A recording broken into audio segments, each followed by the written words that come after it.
Tu as 18 ans, peut-être 22. Depuis que tu es gamin, tu lèves la tête chaque fois qu'un avion passe dans le ciel. Tu as collé des posters d'Airbus et de Concorde sur les murs de ta chambre. Tu as passé des nuits entières sur des simulateurs de vol sur ton PC. Et maintenant, tu es là, assis dans un Cessna 172 vieillissant, sur l'aérodrome de Toussus-le-Noble ou de Pontoise, avec un instructeur à côté de toi dont la seule mission est de t'empêcher de te tuer. Ta première leçon est terrifiante. L'avion pèse environ 1100 kilos, moins qu'une Renault Scénic chargée à bloc. Chaque rafale de vent fait basculer les ailes, et tu es convaincu que tu vas mourir.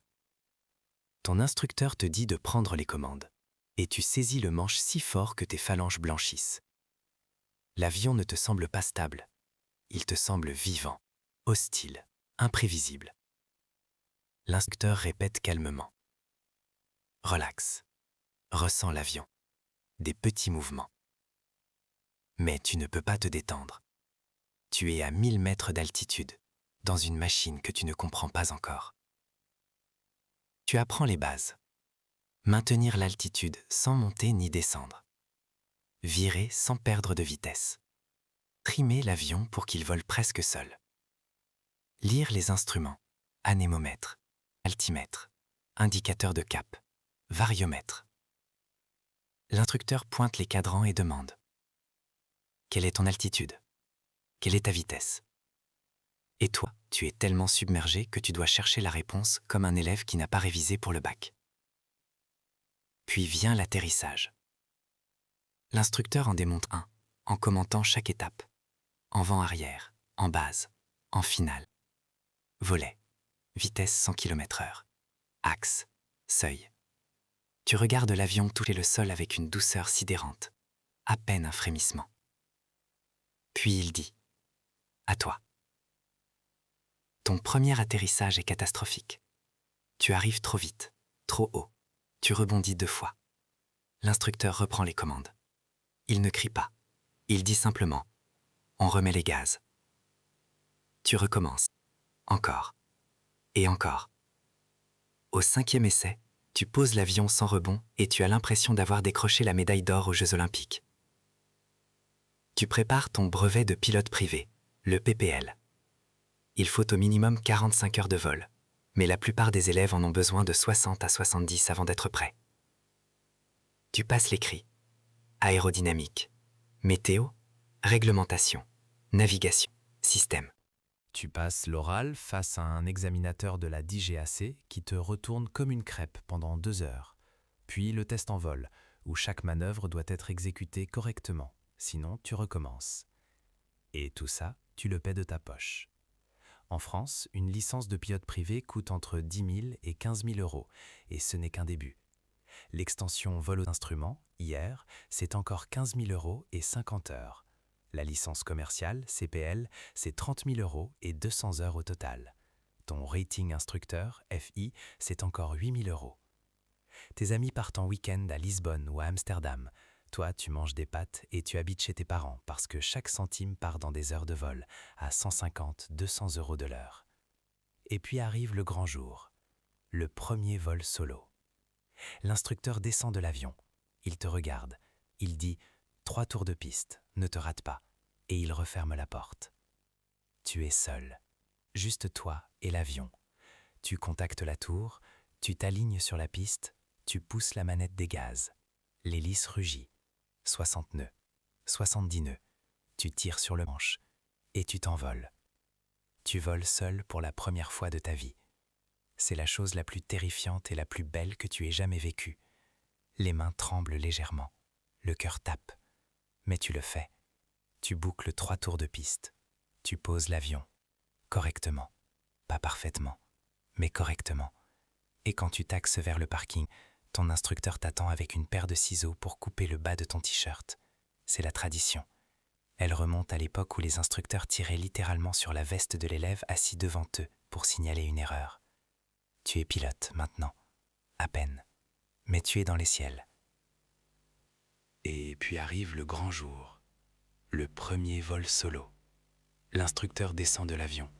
Il te regarde, il dit: 3 tours de piste, ne te rate pas, et il referme la porte.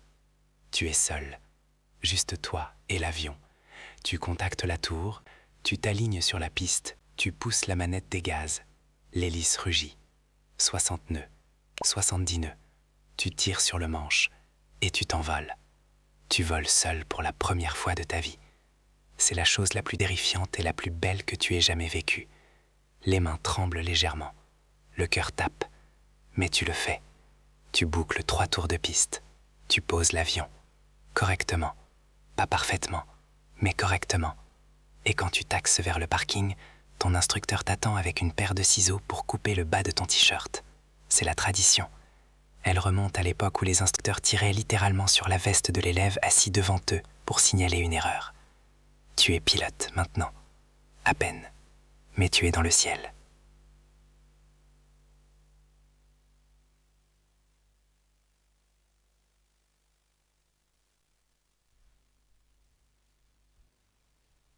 Une crêpe pendant 2 heures, puis le test en vol, où chaque manœuvre doit être exécutée correctement, sinon tu recommences. Et tout ça, tu le paies de ta poche. En France, une licence de pilote privé coûte entre 10 000 et 15 000 euros, et ce n'est qu'un début. L'extension vol aux instruments, hier, c'est encore 15 000 euros et 50 heures. La licence commerciale, CPL, c'est 30 000 euros et 200 heures au total. Ton rating instructeur, FI, c'est encore 8 000 euros. Tes amis partent en week-end à Lisbonne ou à Amsterdam. Toi, tu manges des pâtes et tu habites chez tes parents parce que chaque centime part dans des heures de vol à 150-200 euros de l'heure. Et puis arrive le grand jour. Le premier vol solo. L'instructeur descend de l'avion. Il te regarde. Il dit « 3 tours de piste, ne te rate pas » et il referme la porte. Tu es seul. Juste toi et l'avion. Tu contactes la tour, tu t'alignes sur la piste, tu pousses la manette des gaz. L'hélice rugit. 60 nœuds, 70 nœuds. Tu tires sur le manche et tu t'envoles. Tu voles seul pour la première fois de ta vie. C'est la chose la plus terrifiante et la plus belle que tu aies jamais vécue. Les mains tremblent légèrement. Le cœur tape. Mais tu le fais. Tu boucles 3 tours de piste. Tu poses l'avion. Correctement. Pas parfaitement, mais correctement. Et quand tu taxes vers le parking, ton instructeur t'attend avec une paire de ciseaux pour couper le bas de ton t-shirt. C'est la tradition. Elle remonte à l'époque où les instructeurs tiraient littéralement sur la veste de l'élève assis devant eux pour signaler une erreur. Tu es pilote maintenant. À peine.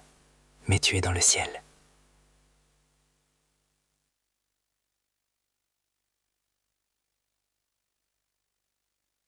Et pas en heures de travail, en heures de vol effectives.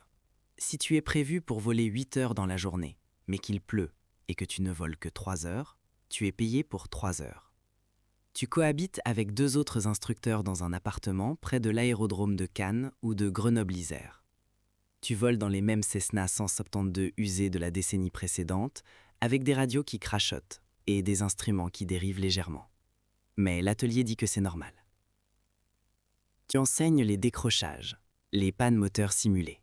Tu réduis les gaz à 1000 mètres et ton élève doit gérer le planeur vers un champ d'atterrissage d'urgence. Sauf qu'à 150 mètres, tu reprends les commandes et tu remets les gaz. Tu enseignes les tours en spirale, les atterrissages terrain court, les décollages en herbe molle. Tu vis ta première vraie urgence. Pas simulée, réelle. Tu fais des touch and go avec un élève. Au 3e atterrissage, le moteur se met à tousser. Vraiment tousser. Tu reprends les commandes, tu déclares l'urgence avec la tour. Tu poses l'avion immédiatement. Le moteur s'arrête sur le taxiway. Le mécanicien trouve un cylindre fissuré. 5 minutes de plus dans les airs et le moteur lâché complètement. C'est là que tu comprends ce qu'être un pilote professionnel signifie vraiment. Ce n'est pas les beaux atterrissages. C'est la gestion du risque. C'est rester calme quand tout merde. Parce que ton élève te regarde pour que tu arranges la situation. Tu passes 1000 heures, 1200, 1500. Tu mets ton CV à jour. Tu postules aux compagnies régionales européennes, HOP, Transavia, Volotea, Air Corsica, ASL Airlines. Tu fais des entretiens vidéo, tu en passes en présentiel. Tu achètes un costume que tu ne peux pas vraiment te payer. Tu te prépares sur des guides d'entretien qui coûtent 200 €. Et puis le téléphone sonne. Tu es recruté. Tu passes au niveau 3. Niveau 3. Le copilote en compagnie régionale. Le niveau 3, c'est ton premier vrai job en compagnie aérienne. Tu es copilote, first officer, sur un appareil régional de 70 à 90 places. Tu portes l'uniforme pour la première fois. Chemise blanche, pantalon noir, épaulettes avec 2 galons dorés, aile sur la poitrine. Tu traverses les aéroports en uniforme et les passagers pensent que tu sais parfaitement ce que tu fais. Tu le sais, mais à peine. La compagnie t'envoie en formation pendant 6 semaines. Cours théorique, simulateur.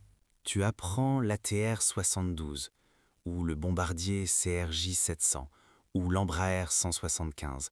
Ce sont de vrais avions, des turbopropulseurs ou des réacteurs, des cockpits entièrement numérisés, des systèmes de gestion de vol. Rien à voir avec le Cessna 172. La première fois que tu t'installes dans le simulateur, tu es submergé. Des centaines de boutons, d'écrans, d'interrupteurs. L'instructeur commence à énoncer des urgences. Incendie moteur au décollage, double panne hydraulique, cisaillement de vent en finale. Et tu dois exécuter les checklists, piloter l'avion et communiquer avec le contrôle aérien simultanément. Tu rates ta première session de sim. Presque tout le monde la rate. Tu travailles 2 fois plus dur. Tu chairfly dans ta chambre d'hôtel. Tu répètes les procédures à voix haute jusqu'à les avoir dans le sang.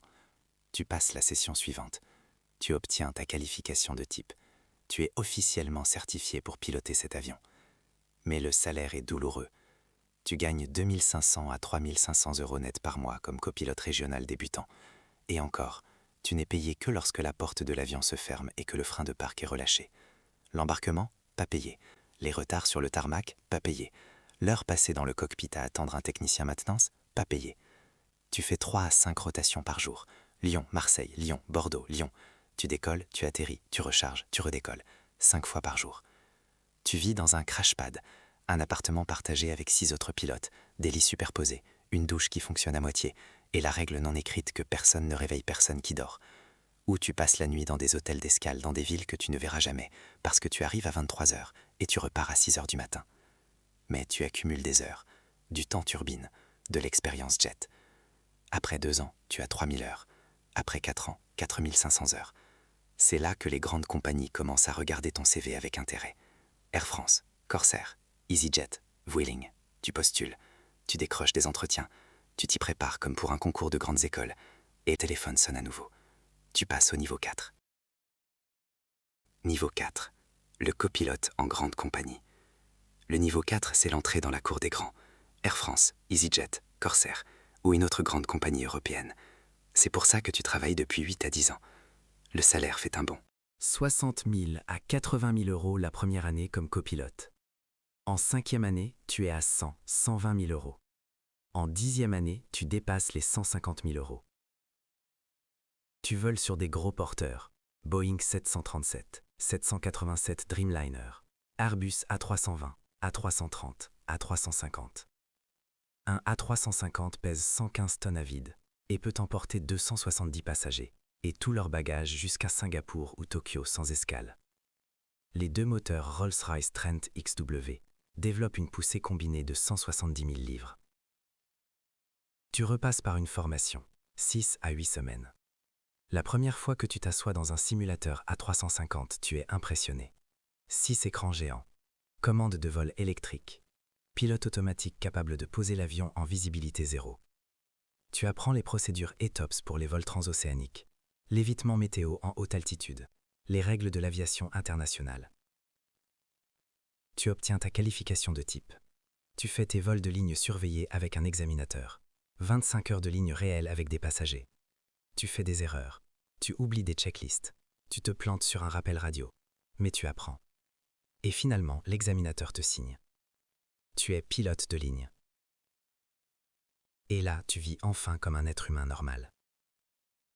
Tu achètes un appartement, un vrai. Tu as une mutuelle décente. Tu as un plan d'épargne retraite avec abondement employeur. Tu as des avantages sur les billets d'avion. Toi et ta famille pouvez voyager en stand-by pour une bouchée de pain partout où ta compagnie vole. Tes enfants peuvent rendre visite à leurs grands-parents à Toulouse ou à La Réunion, pour le prix de la taxe aéroport. Tu fais maintenant de vraies longues étapes. Pas 5 rotations de 45 minutes, mais un vol de 13 heures sur Paris-CDG Hanoï, ou 11 heures sur Paris-CDG Sao Paulo. Tu décolles à 22 heures. Tu traverses la nuit au-dessus des océans. Et tu atterris le lendemain matin, heure locale. Mais pour toi, il est 5 heures du matin. Et ton corps pense que tu aurais dû dormir il y a 3 heures. Tu pilotes à travers des turbulences qui cloueraient les avions régionaux au sol. Tu survoles l'Atlantique Nord. Tu évites des systèmes orageux au-dessus du Sahel. Tu gères des urgences médicales à 12 000 mètres d'altitude, à 800 km du premier terrain de déroutement. Mais tu es toujours en siège droit, toujours copilote. Le commandant prend les décisions finales. C'est lui qui signe le carnet de route. C'est lui qui répond devant l'autorité de l'aviation civile. Et tu es coincé par l'ancienneté. Dans l'aviation, l'ancienneté régit tout. Ton salaire, tes horaires, ta base, ta flotte, tes vacances et surtout la date à laquelle tu prendras le siège gauche. Quelqu'un embauché 6 mois avant toi passera commandant 6 mois avant toi et il gagnera 280 000 € là où tu en gagnes 150 000. Alors tu attends. Tu surveilles les listes d'ancienneté. Tu calcules les dates de retraite de tes aînés et un jour, le mail arrive. Tu es invité à la formation commandant de bord. Tu passes au niveau 5. Niveau 5, le commandant de bord. Le niveau 5, c'est le siège gauche.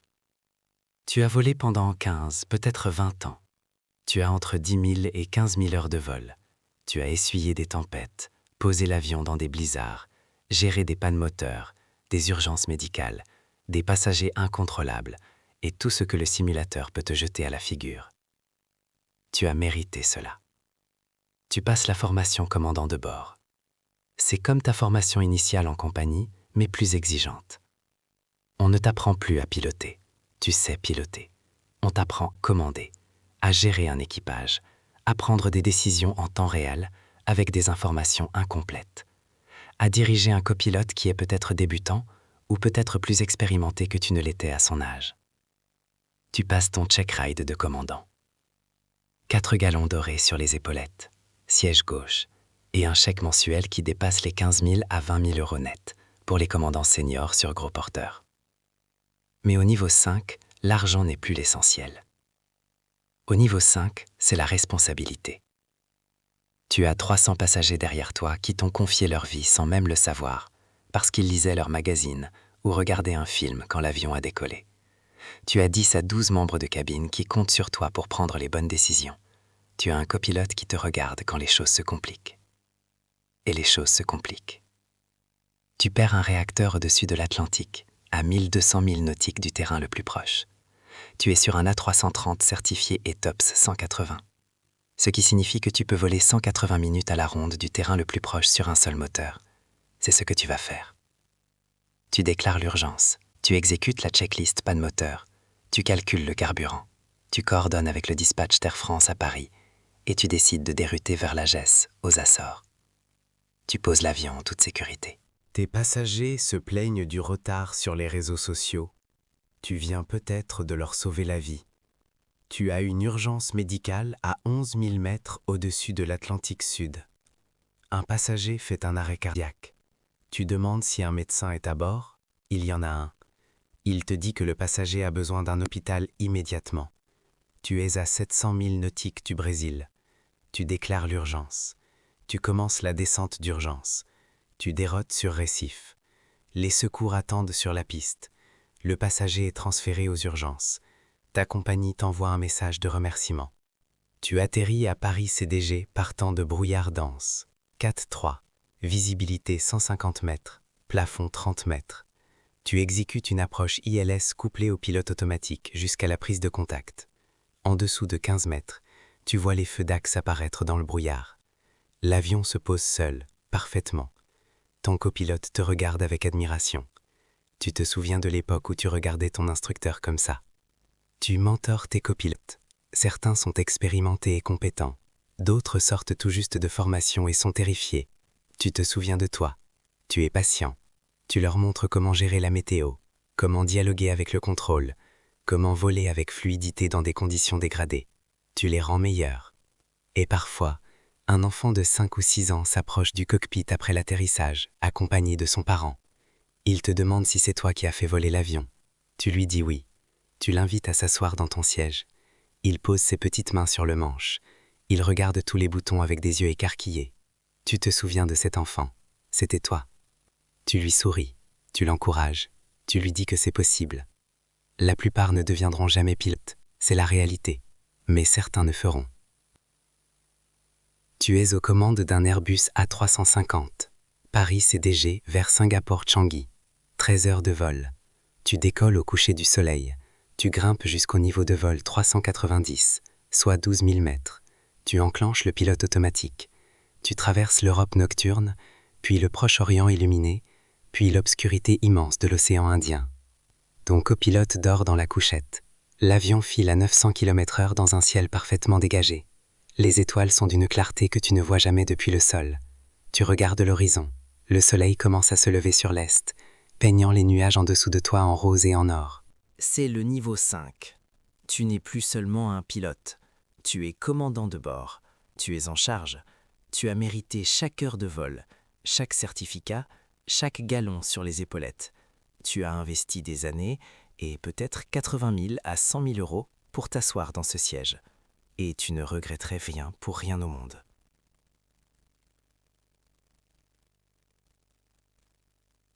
Voilà les 5 niveaux du pilote de ligne. De l'élève à l'instructeur, du copilote régional au copilote de grande compagnie, jusqu'au commandant de bord. Chaque niveau plus exigeant que le précédent, chaque niveau un peu plus proche du siège gauche.